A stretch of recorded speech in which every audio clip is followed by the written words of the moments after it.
Everyone,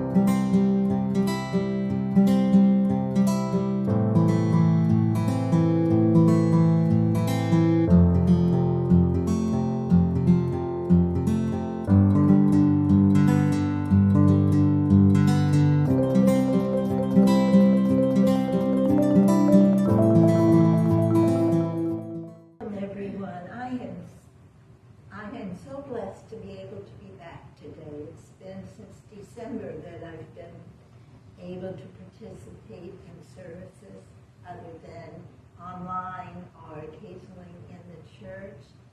I've had some medical issues, and this talk was generated from going through this these last 7 months, because it helped me refresh for me what worked for me when things got frustrating. And it's not always the big things or the shocks, okay? But it's the little everyday things that aren't going according to my plan, or even the doctor's plan. Things just don't go like they're supposed to. And you just get so frustrated on a daily basis. It could be you get up in the morning and the clothes you wanted to wear, there's part of it that's not clean. Maybe it's in your laundry or at the dry cleaners, and so you have to change your mind. And then you get in your car and you find out you're low on gas and you better stop at the gas station. And then that's making you a little late and the traffic isn't going as fast as you want it to, or it's flowing as fast as you would like it to flow. Or there's construction. Anybody has to fight construction sometimes in the morning. It could be a number of things. And if we don't deal with them, when you notice them, sometimes they build up through the day. Then you're a little bit on edge when you get to work, or you're dealing with the issues that you are supposed to deal with that day. You're not at your 100% level, because you're fighting all that frustration. But I know that you know there's a way out of it, or you wouldn't be here, or you wouldn't be listening or watching on Facebook. There is something we can do about the things that upset us. Even the little itty-bitty things. The cake didn't turn out right. My supper didn't taste like I wanted it to, or those little things. There are ways of getting rid of it, so it's something that if you remember them at all, you laugh at it and say, that's what I used to do. And you find yourself in the same situation later on. Anyway, I want your life to be better. I want my life to be lived better.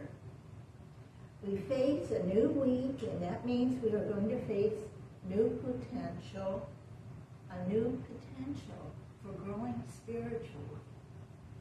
And this is one way we can do on a daily basis. It's not just the big things we treat.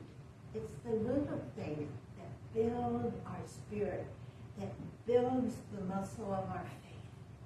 It's the little things that we deal with. When we dare to deal with them, we grow for the next part of our life. There are a lot of people and stories in the Bible about those who have gotten frustrated, and a lot about people who haven't. I'm going to share a story about 2 men that aren't in the Bible, similar to David and Goliath. Now that sounds like a big issue, David and Goliath. They were 2 armies, represent 2 armies fighting. But this is about 2 men, and you'll find yourself in this story too. This is a story about 2 men who decided to go up against each other. Each represented an army. And by an army, I want you to think of your army. You're going against all the little things in the outer world that's coming against you, or that it feels like they're there to stop you. They're really lessons, but I don't want to on you right now. But, you know, the thing is, it'll slow us down. Okay, that's your army out here. And then you have an army within you that we know about. But this man didn't. Okay. On one side, you have Arnold Schwarzenegger standing there with all his weapons on his back. And on the other side, you have Dagwood Bumstead. Do you all know who Dagwood? Am I too old? Okay, Dagwood takes one look at Arnold, at his size, at his weapons, at his muscles, and Dagwood gets out his binoculars and sees an assault rifle on his back. He says, or thinks, I can't face this person. I can't face it. Dagwood trembles, his knees knock, he begins to think how he might escape the situation. So he waits through the day and in the evening, and finally he finds his chance and runs away. Now, I don't know if you've ever done that, but I have. That there's been a big problem or a big issue that seems overwhelming. Like my car had broke down on the way to work at times, and I just needed to break down that way because I worked hospice. I was hospice chaplain and hospital chaplain for 20 years. And, you know, I had people that were lined up. I had to see that day. And then I get a flat tire, or I'm out in the middle of nowhere, you know. I felt like running away. Chris couldn't run away because the car wasn't running. Okay. We run away. Now, in 1 Samuel, there is the story of David and Goliath. And we know how the Philistines were, Goliath was a Philistine, and they were huge people. Some could say they were giants, according to our size today. But their religion was, they believed in animal worship. They didn't believe in internal thought process, control, any self-discipline. That was not, they were sense conscious. Their religions were run by their 5 senses. And David, of course, represented the Israelites, the God in us. The army that stood behind him stands behind us in our situations. So I want to focus on just this one part of the story. Then David said to the Philistines, "You come to me with sword and spear and javelin, but I come to you in the name of the Lord of hosts, the God of the armies of Israel, whom you have defied."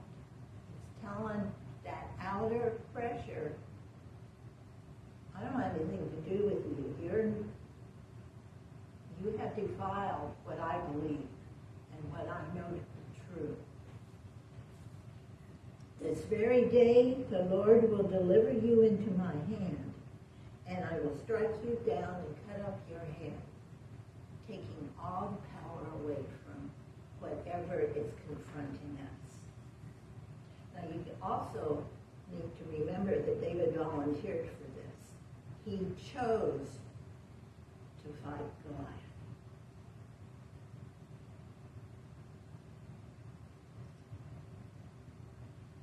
The armies against us, again, are consciously or unconsciously can change the way we feel through the day if we do not deal with them when we recognize them. Sometimes what I've found, especially it reminded me these last few months, 7 months, that I would be off balance and something would hit me and I wouldn't recognize the difficulty that it was going to cause me if I didn't deal with it at that time. I was out of balance. And we'll get to that, how to stop take me a while, but through the practice of using the principles we'll mention today, we're each individual. So the things I'm going to throw out today to help us get through controlling our response to the things of the outer that we deem not helpful to us. That you will find your own way the more you try to practice the principles. You'll find that things will start popping up in your head once you recognize you're in that state of being, and you say, you choose to be different, respond differently.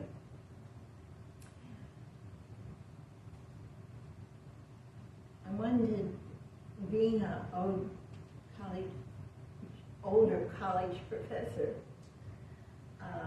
beforehand, I have definitions of frustrate, frustrated, frustrating. It's a verb. It's all action. There's only been action that you have received now, and you may be giving back. I don't know, but there is an action.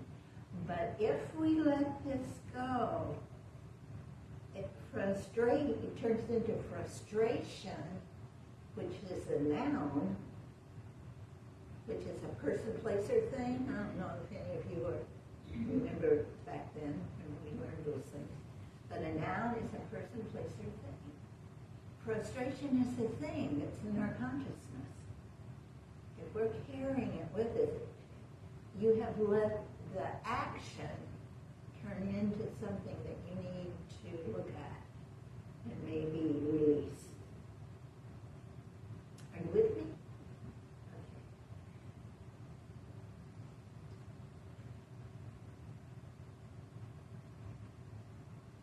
Okay. Now we have taken this small situation in our daily life that the outer world has shown us and made it into a negative emotion or situation. Now we are suffering, confused, irritated, maybe grouchy. We may not express it, but it will be harder to see the blessings around us and the light trying to break through your consciousness of disharmony within us. This isn't to shame us, it's to grow spiritually. This is to become more aware of our thoughts and our thinking, so we don't let these things that don't really matter, like the driver that's driving too slow in front of you and you can go faster than he's going. All these little things that can irritate us, get rid of. They're not going to stop you if you choose to not let them. But so the earlier you can be aware of what you're thinking and feeling, what thoughts are going through your head, the easier it is to release them. Okay. Do you believe you can change your thoughts? And you think, maybe. Sometimes we set up these, I have a right to my feelings. I have a right to feel that way. Look what happened this morning. I have a right. Pretty soon you get more and more miserable when you hold those things in. And then you think, especially being in truth, something will break through, they'll say, no, enough is enough. But that's spiritual growth, dear ones. That's spiritual growth. So every time we think that it's an obstacle or whatever, look at it as a lesson or a step up in understanding and spirit. Jesus often said, if you have faith the size of a mustard seed, you will say to this mountain, move from here to there, and it will move, and nothing will be impossible for you. Many years back, I I grew up with a little pendant, a glass ball that had a mustard seed in it. It was a seed that looked like mustard color. Do you all remember those? I don't know.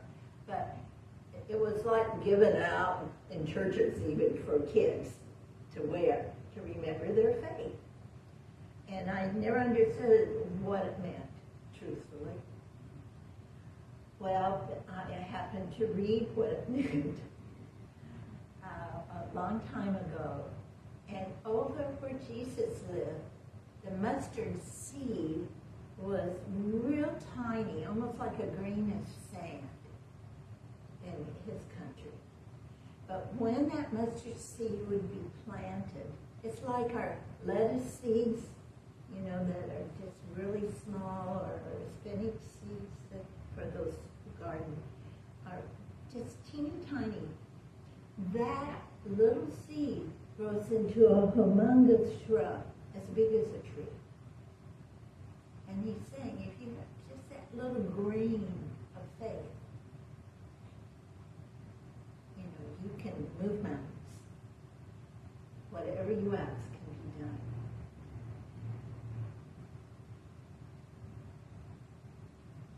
Belief that you can do it, and what you can do this, and hope you can do this, lights our candle of faith. So even though you can't see how it's going to be done, we have to remember we're not the only one doing this, improving this. It's not us. We have to just be willing and open the door to let that come in to help us. We carry all the faith that we will ever need, but we don't access it. Okay. So how can we access the power of faith when we get frustrated today? You may feel that you don't have enough faith. Some suggestions that has worked for me are, first, once you realize that you're in a space you don't want to be in, inner space that you don't want to be in, is to recognize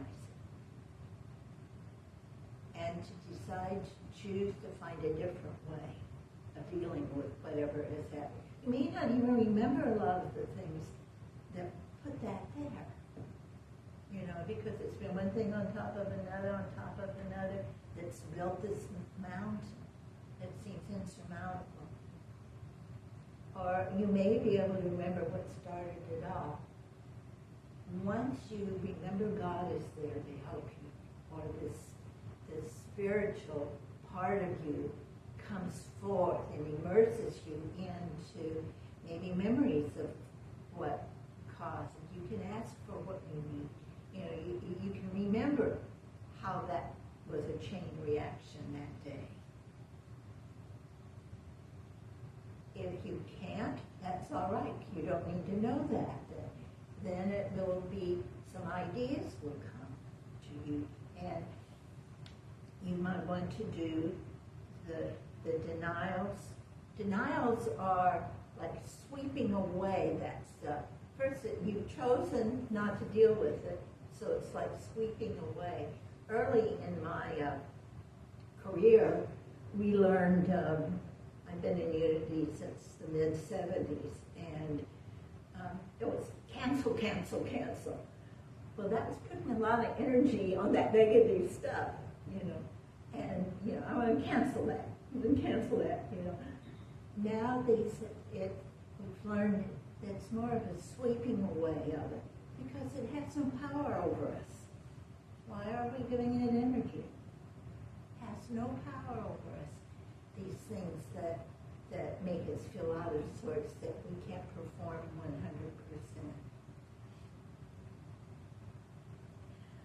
Thus, leaving a void.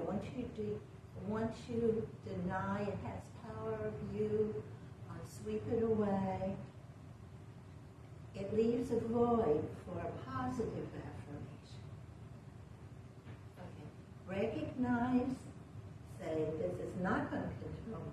Like, let it control me all day. It's a no control anymore. So you can then affirm, make an affirmation. What's in it? We talk about them a lot. And this is one where your individual personality, the spirit will come through to help you form just what you need to fill that spot that you vacated, that negative energy or negative issue. Affirmation is the positive statement of truth. Using affirmations, we claim and appropriate that which is ours in truth. Sometimes ideas come into your head or thoughts come into your head. Sometimes a story. Sometimes Reverend Lola gets a lot of music, musical song titles like "Stop in the Name of Love," kind of thing. She gets a lot of music that keep her on track. Does that make wherever the help comes from? Pay attention to it, but you got to be open to it. God doesn't want you to feel heavy. God doesn't want you to, we cannot bring more God into this world if we don't have an openness. And don't be afraid to look at your own self. That means that you're growing spiritually, and you're not.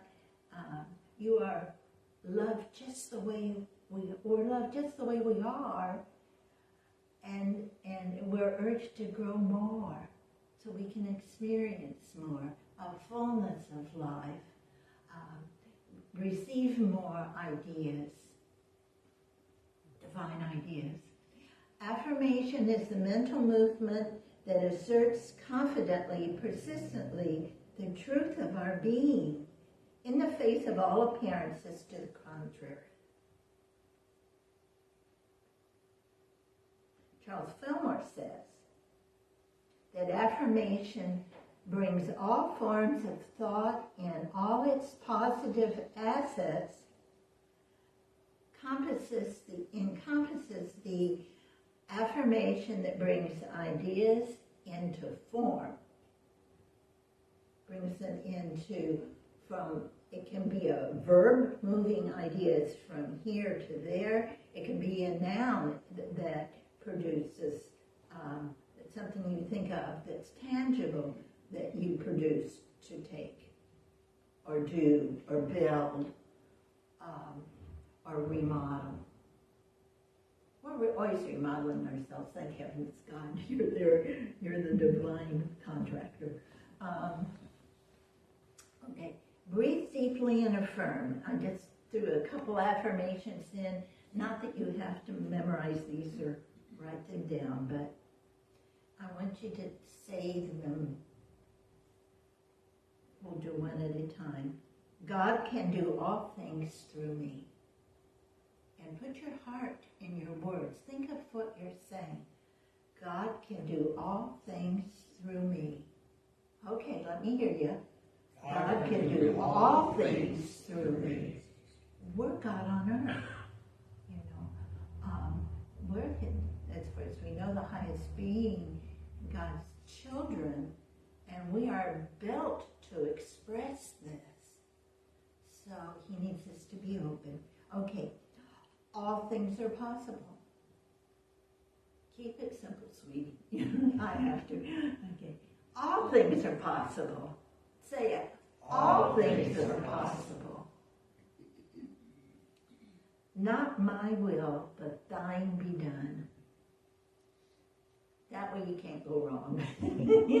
Let you put your will in to adjust it a little bit, which we all do. Not my will, but thine be done. Can you say that? Not my will, but thine be done. Do you get the feel of what that's like? If you open up to possibilities, first be aware of where you are. You won't go anywhere unless you're honest with where you are in your own nature at that time. And it's not a put down. It's a place of growth, of ways of expansion of our spirit. Another way of dealing with, besides denials and affirmations, is send out blessings to a situation. Sometimes we have to slow down or even stop for an accident, or let's say emergency vehicles, first responders, and we can just, that can irritate us some. Or the stoplights out, send a blessing. Now, my mind, I'll send a blessing that, especially on first responders and police, I'll see the angels flying along with them with whatever task they have to do, knowing that the right thing will be done in the right way at the right time. But you can send blessings rather than pay attention to any frustration you may have. Acknowledge it's there and say, I'm not doing this. Send a blessing out instead. One of the blessings that Lola said, affirmations that she and I had, our first ministers were the same. It was Charles Roth at the church in Indianapolis. He's now in the heavenly realms. God bless them. He was just wonderful. Anyway, he would say, I'd shoot him in the back with a blessing. Because he put more energy and stuff. Yeah, I'd shoot him in the back with a blessing. Okay, send out blessings. Praying, Lola gave me permission to repeat that. Praying daily. Now, we think, I'm so busy, Well, do you stop at stops lights? You can say minute prayers, 2-minute prayers, remembering the truth. I know who I am. And you can bless the people around you while you're waiting on a light to change. Sending in a line at the grocery or Costco or wherever, waiting to be served. You're in a restaurant. Just know that you can take a moment to stop. You don't have to take a half an hour.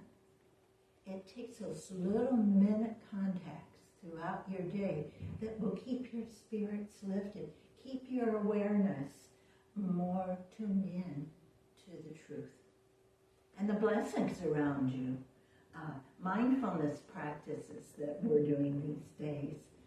Now we're going to, I've done them off and on through the decades, but it does make you aware of things you're missing.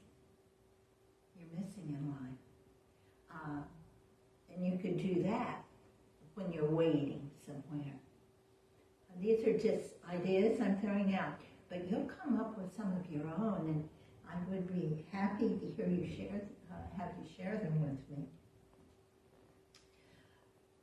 And then not only little prayers during the day, meditation is important when you can have a period of time where you can go into the silence or into that room that's for your, however it is for you in meditation, and just be. No, don't take any problems in. You just go in and be and experience what it's like to just be in that peaceful place. One of the instructors I had when I was at Unity Village, he was the professor that I was assigned to him as a new ministerial and training student as sort of a counselor. He wasn't a psychologist, I don't want to misinterpret, but he was one of a spiritual person that you could go to. And he had given a sermon at the big chapel on the Unity Village campus it really had hit base with me. And he gave me a copy of it, and I happened to run across it a couple weeks ago, and I didn't know why, but it just brought us such powerful messages. I want to share it with you because it goes into what we're talking about. How to keep on keeping on, doing the things that you know are best for you. And he called it the Andrew factor. Now, Andrew was one of the disciples of Jesus, but we don't hear very much about Andrew. He was the little brother of Simon Peter. Peter was the superstar. And of course, in a patriarchal society, the older brother, had more power than the last one down the chain, as we maybe remember from the story of Joseph and his brothers.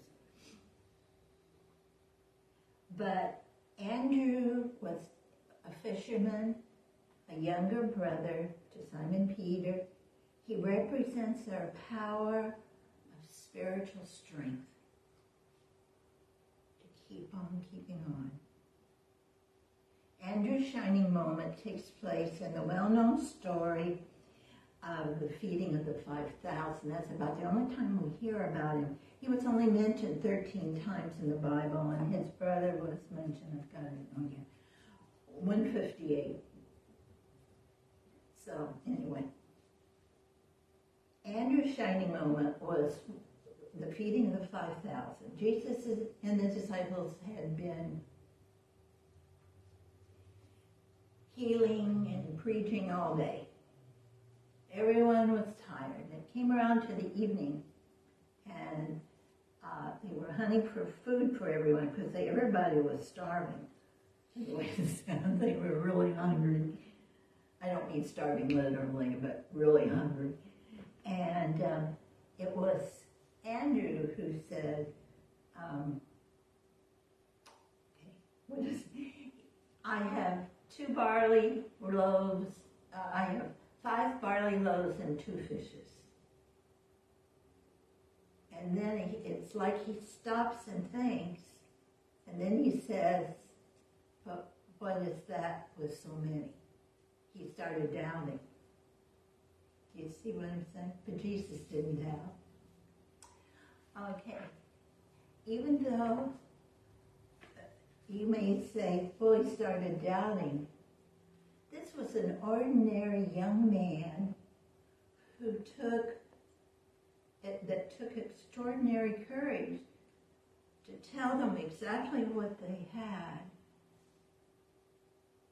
It was, that takes courage in the midst of a problem that seems overwhelming. How do you feed 5,000 people? We're not going to argue how it was done, or discuss how it was done. But we're saying it took courage for that young man to speak up, who's lower on the totem pole. And it took, as an ordinary man, he did extraordinary things. It set up Jesus' miracle of the feeding of the 5,000, however they were fed. The affirmation that came, I boldly do these things that are uniquely mine to do. You don't have to be a superstar. I boldly do these things that are uniquely mine to do. Can you say that? I boldly do the things that are uniquely mine to do. Do you believe it? Will you remember it? Not necessarily the words, but the intent. I boldly do the things. Now, spiritual strength brings us 4 aspects of One is patience. Calm, enduring, complaining patience. You get plenty of opportunity to exercise that every day. The best way to practice is to center yourself in your inner stillness. This will help your daily stress. The second one is tolerance. Being tolerant. Inner strength, you need your spiritual inner strength to have tolerance. The ability to be fair to those we don't agree with or that don't agree with us. It is freedom from bigotry, remaining open and flexible. Tolerance frees us from operating strictly from the realm of opinion or trying to change another. We're always trying to change other people. You can't. The only person you can change is one. Right? Okay. That is a 24-hour job for tolerance. Steadfastness. Go to God first. Steadfastness is placing our lives firm in the meaning of firmness in the purpose which we're trying to complete.